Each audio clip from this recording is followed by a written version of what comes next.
Hey guys, welcome and welcome back to my channel.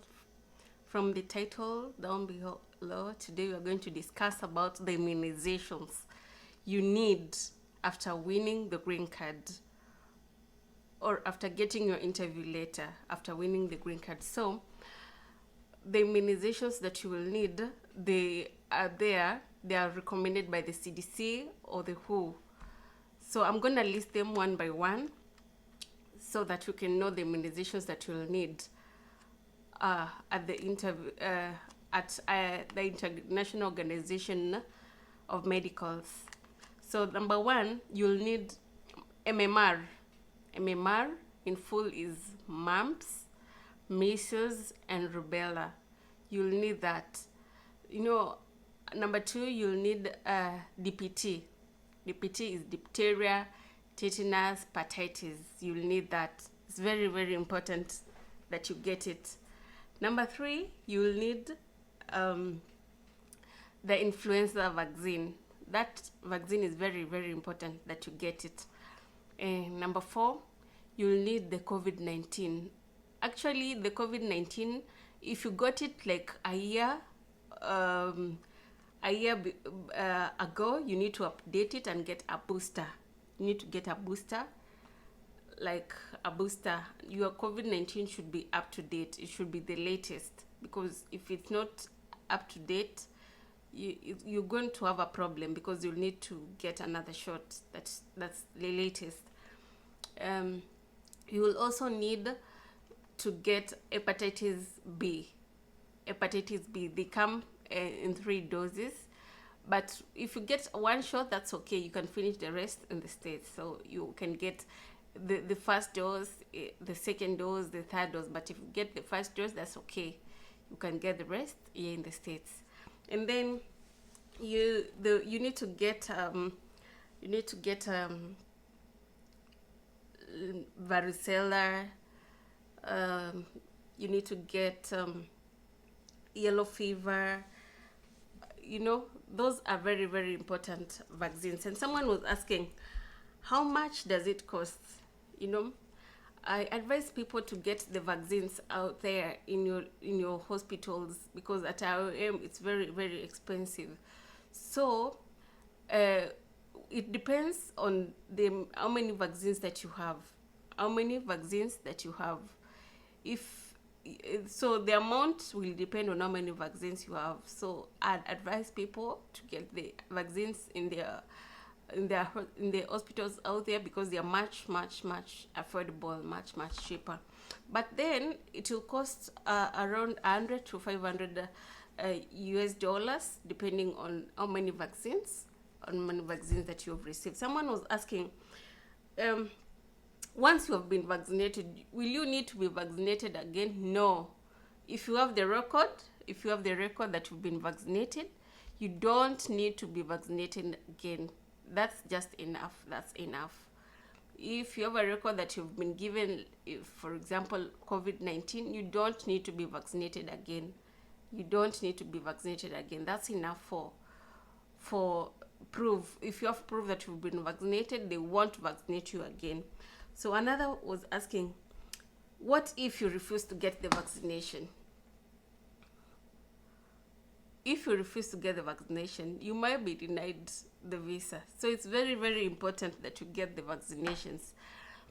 So it's very, very important that you accept to get the vaccination, because if you refuse, your visa will be denied, because you won't have met the requirements to get your visa, because one of the requirements is that you pass your medicals, and the medicals as the vaccination that you need. So it's very, very important that you get the vaccinations that are required.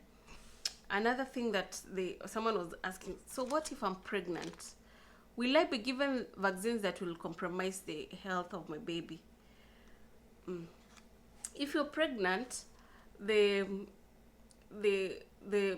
healthcare workers know, they follow protocols, so they won't give you any vaccination that is going to hurt your baby, that is going to compromise your health. So just tell them I'm pregnant and let them give you the vaccination that that are appropriate to you. And someone was asking, who pays for these vaccinations? You pay for them, it's on your bill.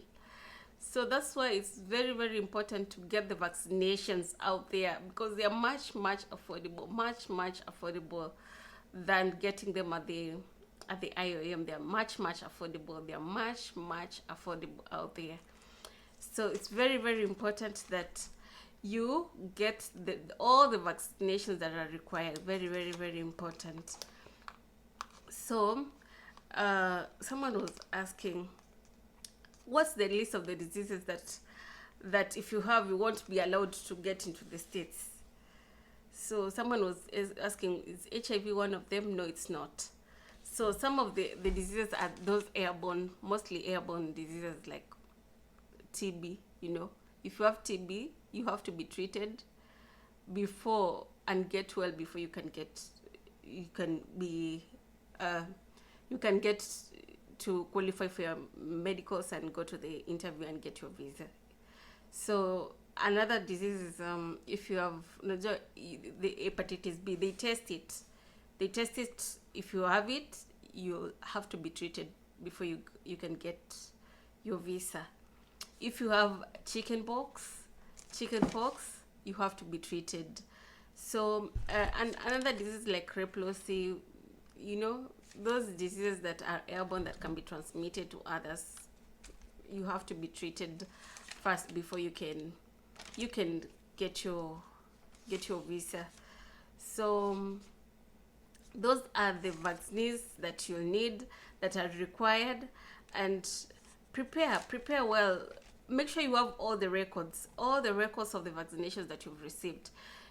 For adults, your birth vaccinations are not considered because maybe you are 20. Some of the vaccines are valid for like 20 years, for like 15 years. So for adults, you need to get vaccines fresh. But for babies, you can take their vaccination cards. You can take them with you. They'll be considered for the babies. They'll be considered. But for the adults, you have to get the vaccines afresh. Because if you take your birth vaccination record, they just laugh at you and tell you that is not valid. So you'll have to get new valid vaccination records. So it's very, very important once you receive your green card, you start looking for these vaccinations. You start looking for how you get the records. Very, very, very important to have your vaccination records with you, because at the IOM, you'll need to produce the vaccination records so they can determine what vaccines you've not received so that they can give you. So that's for today. Thank you for watching, and make sure to subscribe and comment down below and let me know what else I can discuss. And thank you. Have a good day. Bye.